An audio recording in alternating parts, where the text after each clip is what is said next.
What will happen to a helicopter if it lands on water? Will it be able to take off again? Interestingly, almost all helicopters can land on water, but there's one caveat. I'll tell you in which cases such a landing is necessary, what risks are involved, and in the end, I'll show how Prince William pulled off this stunt just to impress his princess. That's the bravado of real men.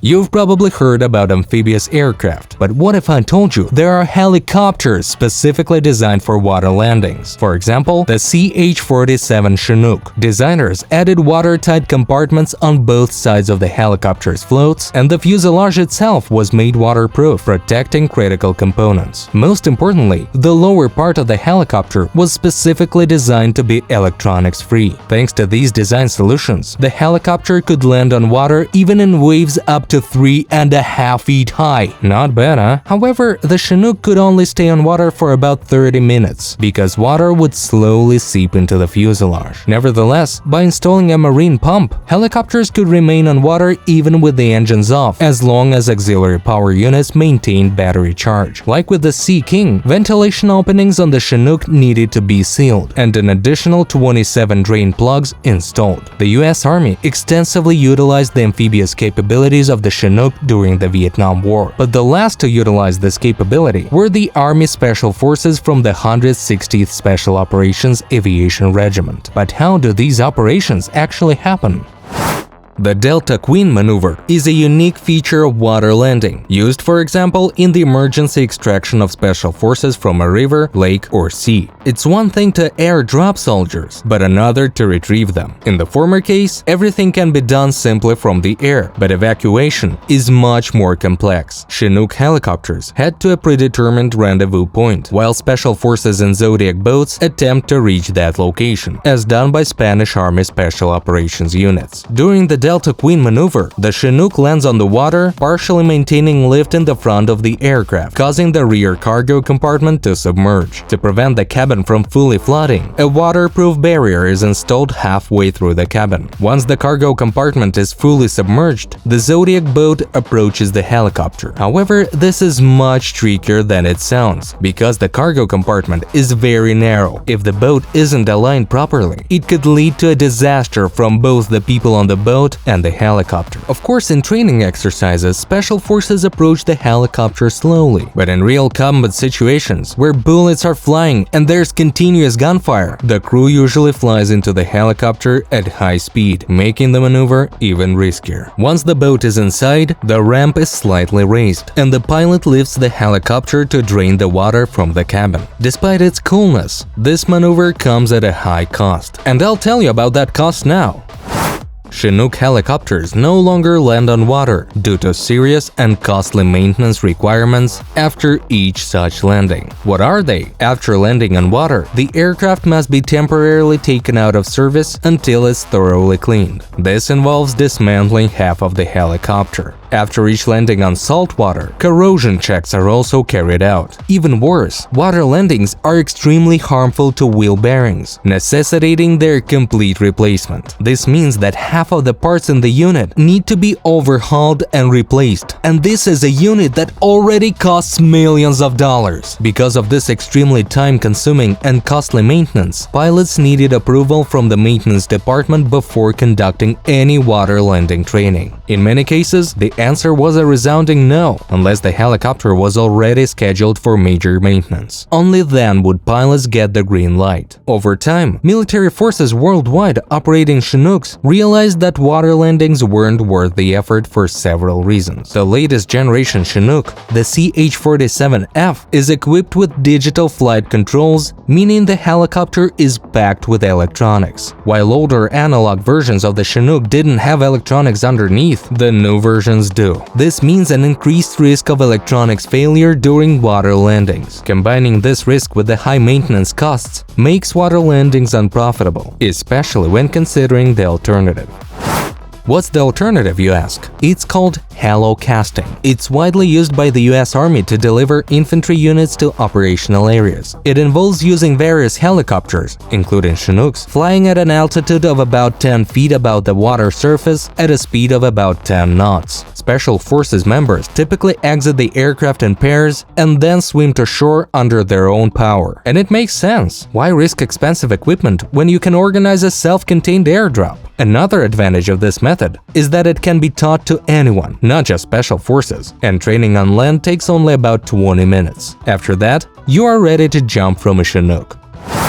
But if the soldiers jump into the water, the next problem arises: how to quickly reach the shore. In this case, inflatable boats are used, and here begin other difficulties. Even during simple exercises without any equipment, it can be physically very exhausting. And now imagine performing a parachute jump with 50 pounds of gear and weapons. For this reason, instead of forcing soldiers to swim to shore, they are offered the option to reach it on boats. They are called ducks in military slang. These are inflatable boats used in various variations. Let me explain in more detail. There are 3 types of operations using the halo casting method and inflatable boats: hard duck, soft duck, and rolled duck. Hard duck signifies the moment when a fully inflated boat is unfolded from the helicopter and dropped into the water. If the helicopter's cargo compartment is too small for a fully inflated boat, the boat is transported partially inflated and fully inflated at the insertion point. This is called soft duck. Finally, rolled duck is when an uninflated boat is dropped from the helicopter and unfolded directly in the water. But alright, with the parachute drop, everything was clear. You can jump from the air. But how to conduct group evacuation? For the evacuation of a Special Forces group without landing on water, several methods exist. If a suitable landing spot is nearby, it's possible to completely avoid the need to land the helicopter on water. Logical, right? However, if there's no suitable landing spot nearby, evacuation can still be carried out by having soldiers ascend a rope ladder into the helicopter, dangling above the water surface. We see this constantly in movies. It's understandable that this is physically demanding, but I'm not talking about ordinary people here, but about military elites. There's another option. The helicopter can lift a person from the water using a rope and harness. This is where the Special Patrol Insertion and Extraction, or SPIE, system comes into play. This method was developed as a way to quickly pick up or drop off personnel by helicopter in places where landing is impossible due to water or rugged terrain. All you need to do is put on the harness and attach the carabiner to the rope. Then you're hoisted up using a winch. Despite all these alternative developments, some in the US military advocate for the revival of amphibious landings, arguing that they still have some advantages. For example, if an enemy missile sinks a US Navy ship, helicopters that cannot land on water will have to use ladders and ropes to rescue survivors. On the other hand, a Chinook could save them by landing on the water, allowing them to swim into the helicopter. But not only the American military is concerned with the issue of creating amphibious helicopters. The Soviet Union also succeeded in this, and some helicopters are still in service with Russia. The Mi-14 is a unique aircraft that could perform not only standard tasks of searching and destroying submarines, but also carry nuclear weapons on board. It could not only land on calm water, but also take off from it and even maneuver on it, as if it were a huge boat. The feature of the helicopter was the ability to use the Scalp nuclear depth bomb with a yield of 1.1 kilotons and a mass of 1.8 tons. This bomb could effectively hit enemy submarines at a distance of up to half a mile. Additionally, the helicopter was equipped with guidance bombs for precise targeting. To ensure stable hovering during operation with a hydroacoustic station, the helicopter was equipped with an automatic control system. This allowed for precise tracking of underwater targets. In addition, a Doppler speed and drift angle meters was installed under the tail boom, providing additional advantages in control and navigation. The Mi-14 crew consisted of 2 pilots and a navigator operator, whose place was in the cargo compartment. This ensured effective interaction and coordination during missions. The helicopter was assembled at the Moscow helicopter plant in Pancake near Moscow, and the boat structure on which the helicopter was based was manufactured at the Kazan helicopter plant, where a branch of the design bureau was located. The project started with the modification of the serial Mi-8, to the fuselage of which a boat with TV2-117 engines was attached in the summer of 1967. The distinctive feature was that the helicopter's engines were started from batteries, so there was no auxiliary power unit in its design.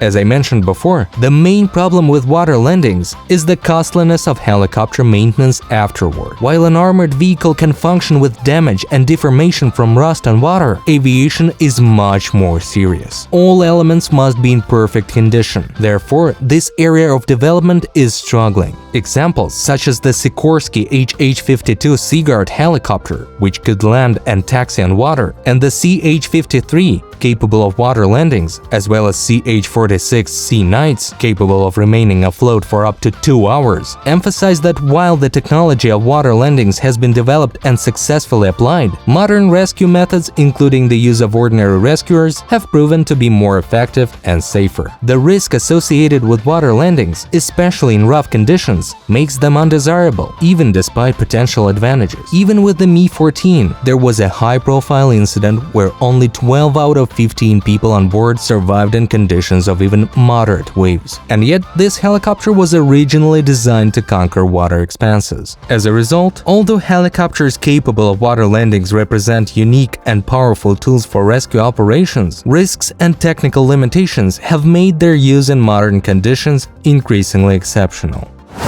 Have you seen inflatable rollers on small helicopters? It's another solution to the problem of landing on water. These rollers, cylindrical in shape and connected together by tubes, are inflatable floats. In case of an emergency water landing, the pilot activates the system and a signal is sent through the tubes, which are routed with cables to the pyrotechnic charges. The principle of operation of the pyrotechnic charges is similar to those used in automobile airbags, ensuring instant inflation of the floats. As a result, the helicopter gains positive buoyancy and can safely land on the water. It's important to note that such a system is most effective when landing on a calm water surface without strong waves or currents. Otherwise, there is a risk that helicopter will be carried away by the current or its rotor blades will catch the waves, which could lead to an accident. In addition to pyrotechnic charges, there are alternative methods of inflating the floats. For example, using compressed air from a special cylinder or using engine exhaust gases. Although these methods require more time to inflate the floats, they offer the possibility of multiple uses of the system. Each set of such detachable floats is developed individually for a specific helicopter model, although ready-made solutions already exist for the most popular and mass-produced models. Thus, the inflatable float system makes it possible to safely land on the water even for helicopters that were not originally intended for such conditions.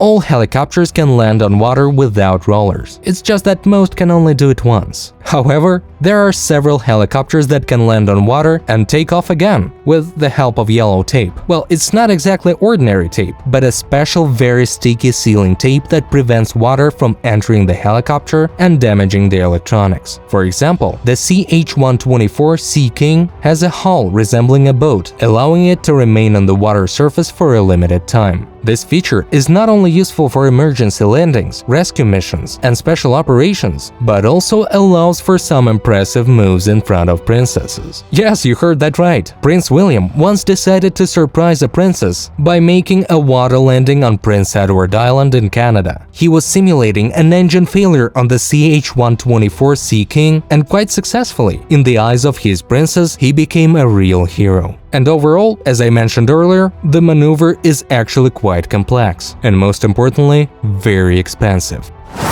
As you can understand, there is indeed a benefit to helicopters landing on water, as well as a need for such aircraft. But at the moment, it's too impractical. But while becoming a helicopter pilot is difficult, joining our team is much easier. If you have video editing skills, want to learn how to write scripts or voice videos, the link to our Telegram bot will be in the description. Thanks for watching.